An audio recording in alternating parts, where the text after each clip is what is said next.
Guys, something is not right. So there was fire outbreak on one of American aircraft carrier, which is the USS Gerald R. I've been following this story since 12th of March 2026.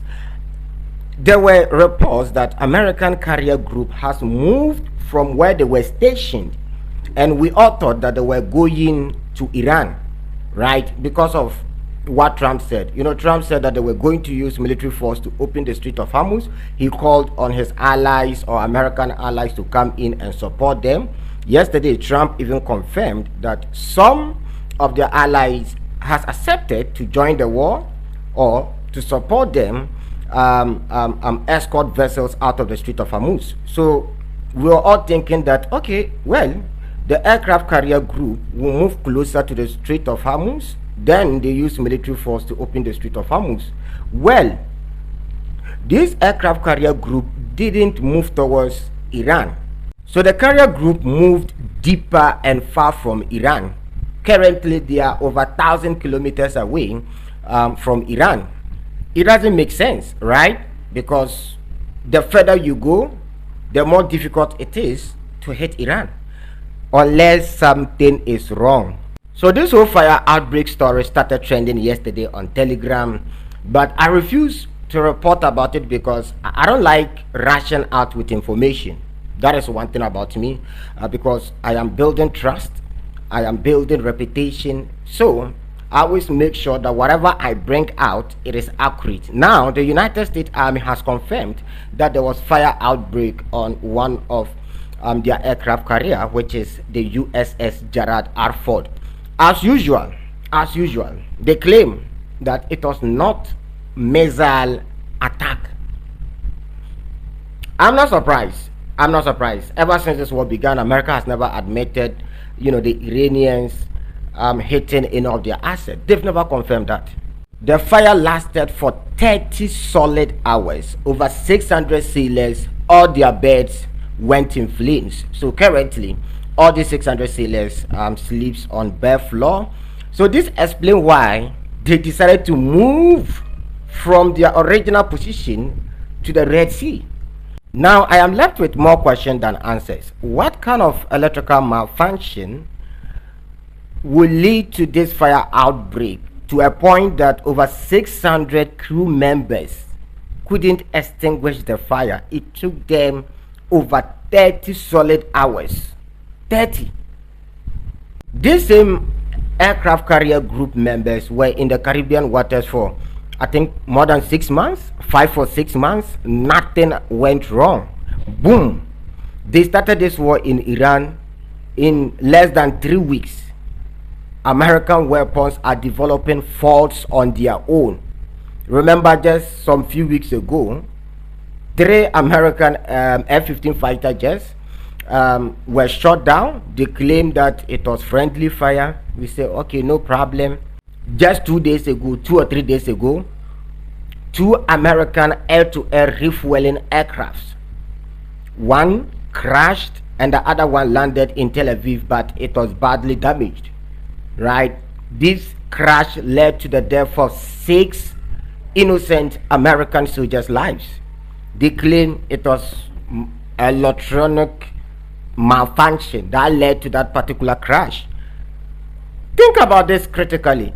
These same fighter jets and warships and aircraft carriers were working perfectly fine. Perfectly fine. Boom. In less than 2 weeks, all these weapons all of a sudden are developing electrical faults and they are crashing on their own. Really? I hope it's not what I am thinking. I hope it is not what I am thinking.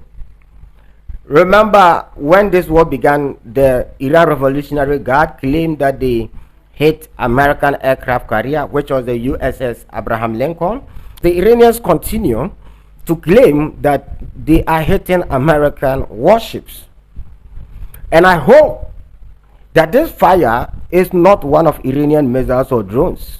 At this point, if I am an ally of Uncle Sam, I would be worried about the quality of weapons Uncle Sam is giving me.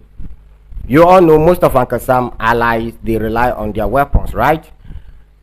How come that these weapons are developing faults on their own and they are crashing? Some are developing electrical faults.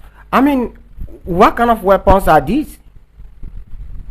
No, think about it critically. Look, it's absolutely normal. Accidents do happen all the time.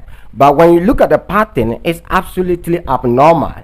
Oh, I even forgot to even talk about the USS Abraham Lincoln. Remember, at the early stage of this war, all the toilets in this Abraham Lincoln aircraft carrier were flooded with water. They had to return it back to make some repairs and bring it back. So at this point, we will all agree that this war is not going according to plan, right?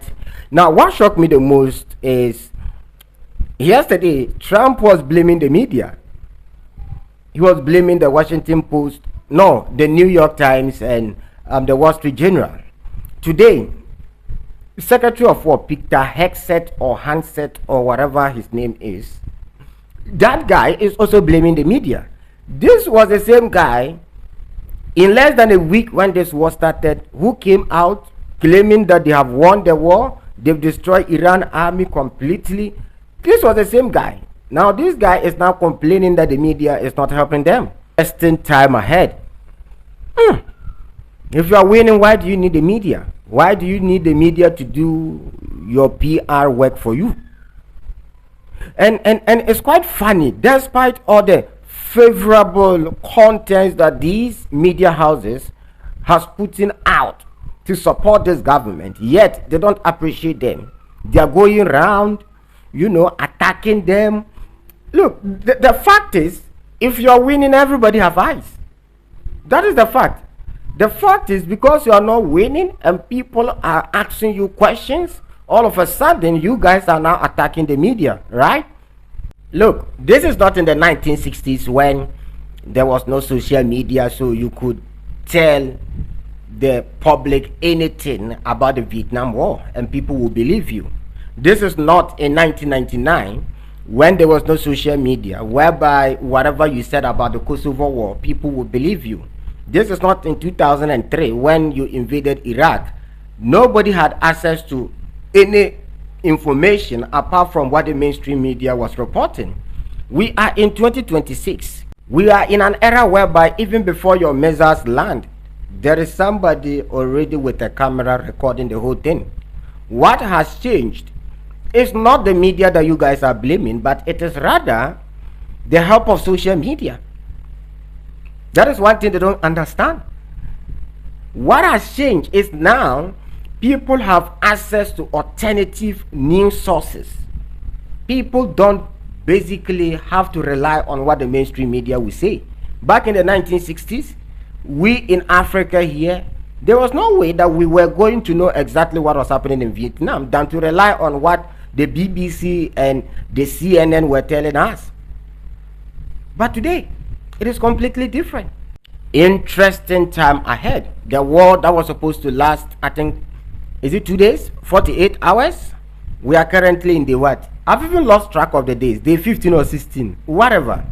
By the way, thank you very much for watching the video to the very end. I really appreciate each and every one of you, your endless support. Don't forget to hit on the like button. And if you are new to the channel, subscribe. Shalom. See you guys in the next episode.